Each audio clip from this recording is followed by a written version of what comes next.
Hola hermanos, el día de hoy 5 de julio del 2022 es martes de la 14ª semana del tiempo ordinario, semana 14, recuérdenlo.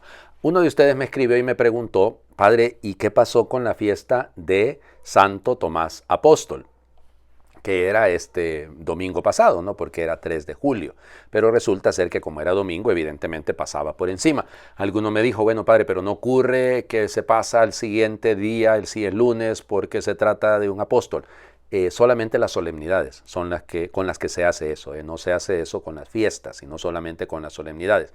Lógico, en las parroquias donde Santo Tomás Apóstol es el patrono, ahí se debía celebrar, ¿no? Yo me recuerdo que en Los Ángeles hay una parroquia que se llama así, Santo Tomás Apóstol. Yo estuve ahí en esa parroquia en algún momento predicando y entonces, claro, lo llevo en el corazón a ellos, sin duda. Y bueno, entonces ahí se debió celebrar porque es la fiesta patronal.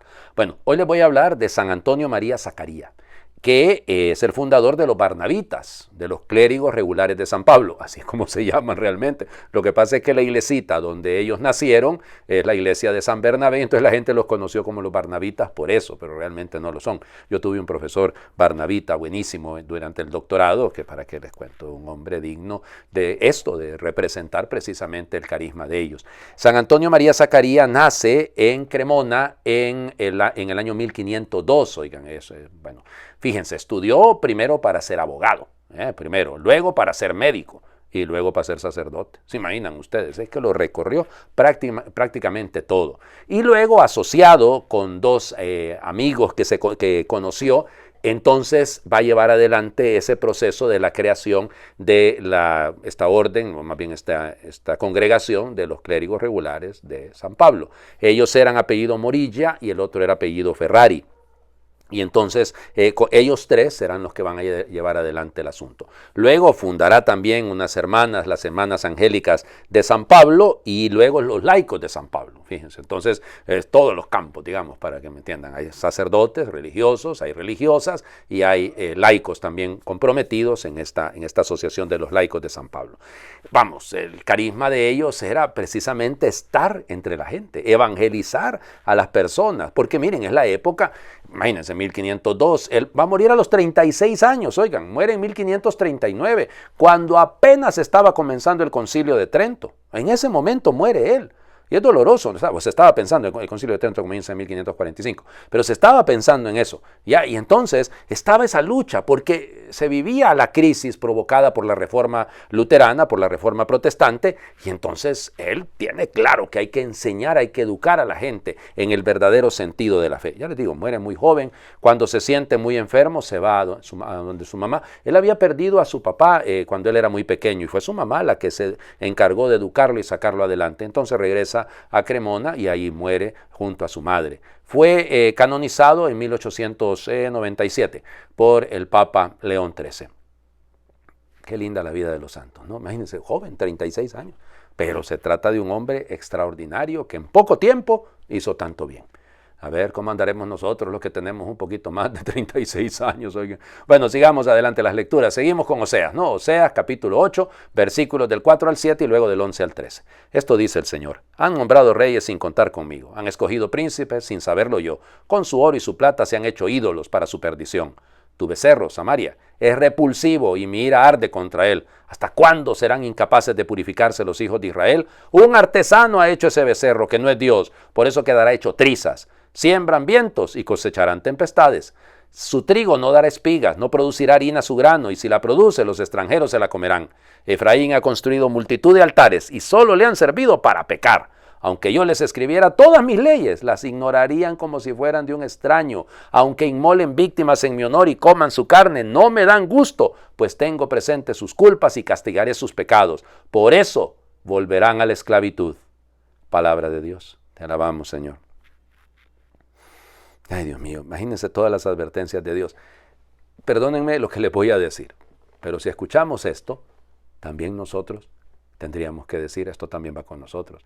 Han nombrado reyes sin contar conmigo. No, padre, nosotros no nombramos reyes, pero nombramos presidentes en los países, ponemos de diputados, ponemos de, qué sé yo, los lugares cada en su país sabrá, ¿no?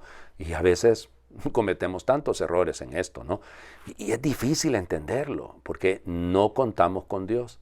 O sea, es decir, no es que pretendemos hacer teocracias, me explico. O sea, que pretender que sea como en el mundo musulmán, en el mundo árabe, mejor dicho.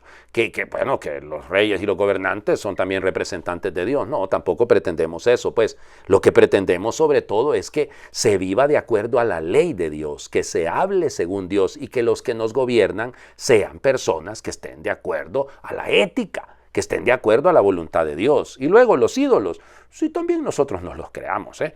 Nos creamos ídolos en el fútbol, en la música y en tantas otras cosas. Óigame, el fanatismo alrededor de algunos cantantes, de algunos deportistas, es realmente una locura, oigan. Nosotros también hacemos becerros de oro y también terminamos haciendo altares, poniendo por ahí ídolos por todos lados y nos perdemos, pues si solo nos sirven para pecar, eso es lo que dice aquí. Y bueno, es que aunque les escribiera todas mis leyes, las ignorarían como de un extraño. Qué doloroso, ¿no?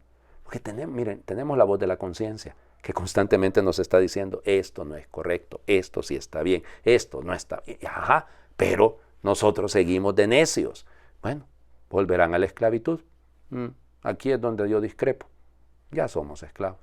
Es decir, sí, porque si no seguimos la ley de Dios, ya somos esclavos de nuestros caprichos, somos esclavos de nuestras pasiones, somos esclavos de nuestros pecados. Necesitamos conversión. Mateo, capítulo 9, versículos del 32 al 38, el Evangelio de hoy. En aquel tiempo llevaron ante Jesús a un hombre mudo que estaba poseído por el demonio. Jesús expulsó al demonio y el mudo habló. La multitud maravillada decía, nunca se había visto nada semejante en Israel. Pero los fariseos decían, expulsa a los demonios por autoridad del príncipe de los demonios.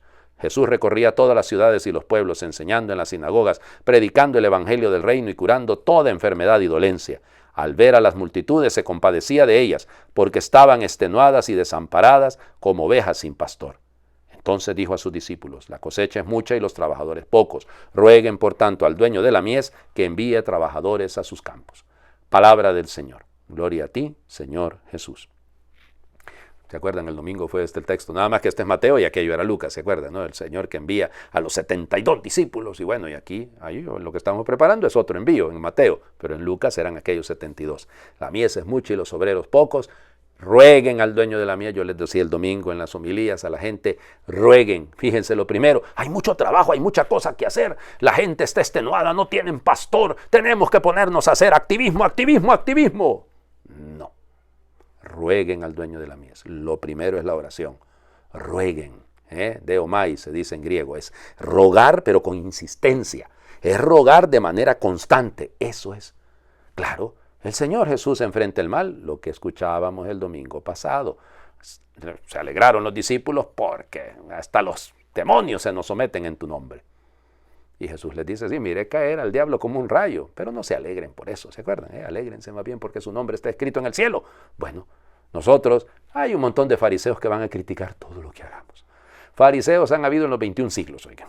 Bien, y van a seguir habiendo. Gente que le decimos en mi pueblo que le da roncha ver gente que está haciendo lo correcto. Les molesta, les estorba ver que hacemos el bien. No nos cansemos de hacerlo.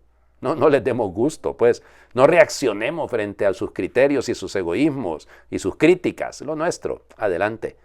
Y démonos cuenta que también las ovejas cansadas y extenuadas somos nosotros. El consuelo está en el corazón del buen pastor.